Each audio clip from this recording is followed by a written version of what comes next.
Kami dari kelompok 6 dalam mata kuliah Teknologi Pendidikan, saya akan memperkenalkan anggota kami.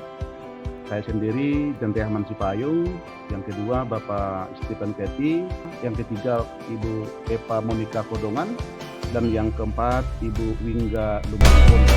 Pada saat ini kami akan menyajikan materi pembelajaran untuk kelas 6 SD, dan materi ataupun judul materi yang akan kami sampaikan yaitu berkomunikasi dengan Tuhan. Selamat mengikuti materi pembelajaran yang akan kelompok laksanakan. Anak-anak, sebelum kita masuk ke materi, kita akan menyanyi dengan judul lagu Bapakku Datang Padamu.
Baiklah anak-anak, saat ini kita akan berdoa. Mari rapatkan tangan, tutup mata, dan mari kita berdoa. Tuhan Yesus yang sangat menyayangi anak-anak, saat ini kami akan mendengarkan materi yang akan dipaparkan mengenai hubungan kami dengan Tuhan. Kiranya materi ini akan memotivasi kami. Terima kasih banyak Tuhan, di dalam nama Tuhan Yesus kami berdoa. Amin. Kita akan masuk kepada metode yang akan dipergunakan dalam materi pembelajaran tentang komunikasi dengan Tuhan. Metode yang digunakan dalam pembelajaran ini adalah metode ceramah dan demonstrasi. Dan kemudian alat dan teknologi yang dipakai ialah media audiovisual dan aplikasi Zoom. Dan jenis teknologi pendidikan yang diterapkan adalah jenis teknologi inquiry karena di dalamnya ada video dan sound recording. Tujuan pembelajaran yang akan dicapai melalui materi berkomunikasi dengan Tuhan. Yang pertama, dengan membaca Alkitab Matius 7 ayat 7-11 dan Matius 21 ayat 22, peserta didik terdorong untuk mengimani doa sebagai sarana komunikasi dengan Tuhan. Tujuan yang kedua, dengan membaca kitab Matius 6 ayat 5-8, peserta didik mampu menunjukkan sikap orang yang rajin berdoa. Ketiga, dengan menonton video yang ditayangkan, peserta didik mampu menjelaskan pengertian doa. Dan yang keempat, dengan menyajikan gambar berdoa, peserta didik mampu mengidentifikasi makna doa bagi kehidupan orang percaya. Dan yang kelima, dengan membaca kitab Mazmur 32 ayat 6, Mazmur 95 ayat 6, dan juga 1 Timotius 2 ayat 1, dan Filipi 4 ayat 6, peserta didik mampu menjelaskan unsur-unsur doa. Dan yang keenam, dengan rajin berdoa, peserta didik mampu menyusun contoh-contoh doa dalam kehidupan sehari-hari, di gereja, di sekolah, dan di rumah. Dan yang ketujuh, dengan membaca kitab Matius 6 ayat 9-13, peserta didik mampu menggali makna yang terkandung di dalam doa Bapa Kami. Dan yang terakhir, dengan melatih diri merancang sebuah doa syukur, peserta didik mampu menuliskan doa yang benar yang memuat unsur-unsur doa di dalamnya. Kita sudah berdoa. Jadi Bapak mau sampaikan bahwa doa itu adalah cara kita berkomunikasi dengan Tuhan. Nah, jadi dalam tema ini, cara kita berkomunikasi dengan Tuhan, ya itulah doa yang tadi sudah dibacakan oleh Ibu. Jadi makna doa bagi dalam kekristenan, bagi umat Kristen adalah berdoa merupakan salah satu kebutuhan hidup orang beriman. Nah, kita akan melihat anak-anak unsur-unsur di dalam doa. Yang pertama itu di situ ada penyembahan. Nah, kita mengakui bahwa Allah yang kita sembah itu adalah Allah yang kudus, yang maha kuasa. Nah, kemudian yang kedua, unsur atau prinsip yang kedua, ada pengakuan dosa. Kita harus mengakui dosa-dosa kita. Kemudian yang ketiga, pengucapan syukur.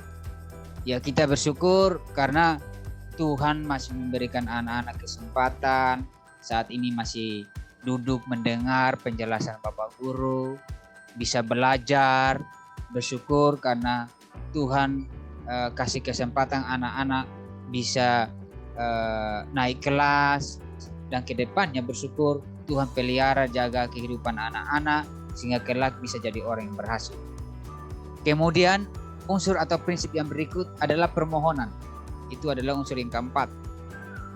Permohonan itu bisa anak-anak minta supaya jadi anak yang pintar, bisa menjadi anak-anak yang berprestasi di kelas, bisa supaya anak-anak menjadi sehat, atau mungkin anak-anak berdoa supaya dapat mobil mainan baru.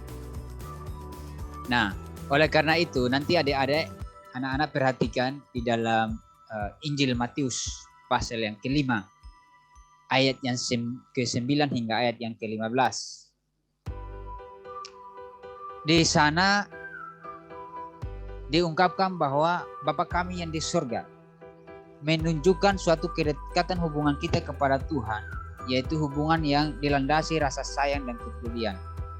Kemudian yang berikut, makna yang kedua, dikuduskanlah namamu, datanglah kerajaanmu, jadilah kehendakmu.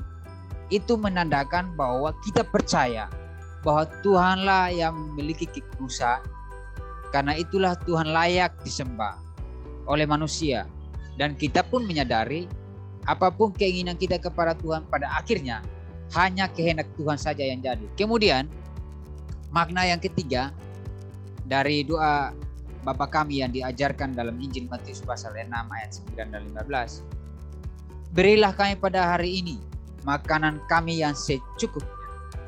Artinya kita memberikan permohonan kita kepada Allah untuk memberikan makanan sebagai kebutuhan kita, dan sepenuhnya bergantung kepada Allah. Apa yang kita minta hanya satu hari ini saja, tidak boleh minta berlebihan.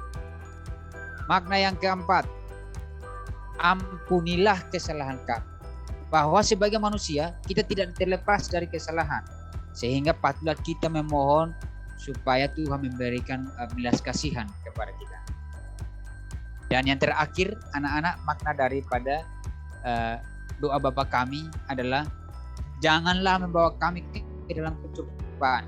Sebagai manusia kita perlu meminta agar supaya Tuhan melindungi kita, menjaga hati kita, pikiran dan perasaan kita dari sakit. Ada beberapa contoh yang perlu anak-anak perhatikan. Bagaimana kalau di gereja, yang pertama itu adalah doa syafaat. Itu yang pertama. Doa berkat atau pengutusan. Terus apalagi? Mungkin juga doa pengakuan dosa. Nah, itu perlu. Kemudian doa pengampunan dosa, doa persembahan. Nah, contoh yang berikut, kalau di sekolah, sebelum memulai pelajaran kita harus berdoa. Kemudian setelah akhir daripada pelajaran itu kita harus berdoa. Nah, bagaimana contoh kalau berdoa di rumah? Nah, doa di rumah itu banyak. Pasti anak-anak makan, nah itu harus berdoa. Bersyukur buat berkat Tuhan yang sudah tersedia. Doa mau tidur ataupun doa bangun tidur. Ataupun sebelum ke sekolah, berangkat ke sekolah pagi-pagi dengan bapak sama mama atau adik, ya berdoa sama-sama dulu. Supaya juga doa untuk orang tua, supaya orang tua sehat, orang tua kuat, orang tua punya pekerjaan, bisa bekerja, supaya bisa memenuhi kebutuhan anak-anak di sekolah, kebutuhan anak-anak untuk bermain dan belajar. Nah, Itu beberapa contoh buat anak-anak sebagai bahan pelajaran hari ini yang anak-anak perlu pahami. Itu saja yang menjadi materi kita pada hari ini. Terima kasih, Tuhan Yesus memberkati. Sebelum kita mengakhiri kelas di hari ini, kita akan berdoa. Namun sebelum itu, kita menyanyi bersama-sama dulu lagu dengan judul Ajarku Berdoa.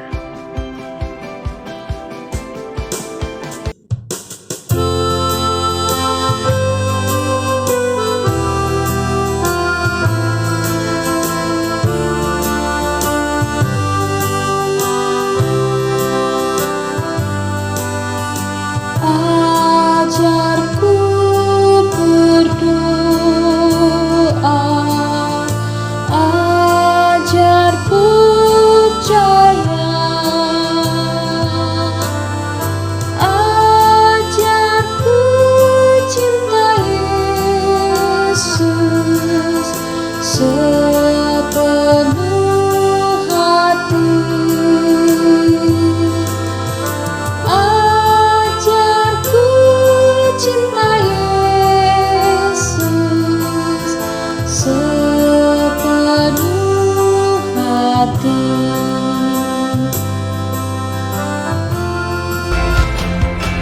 Baik anak-anak, kita akan berdoa.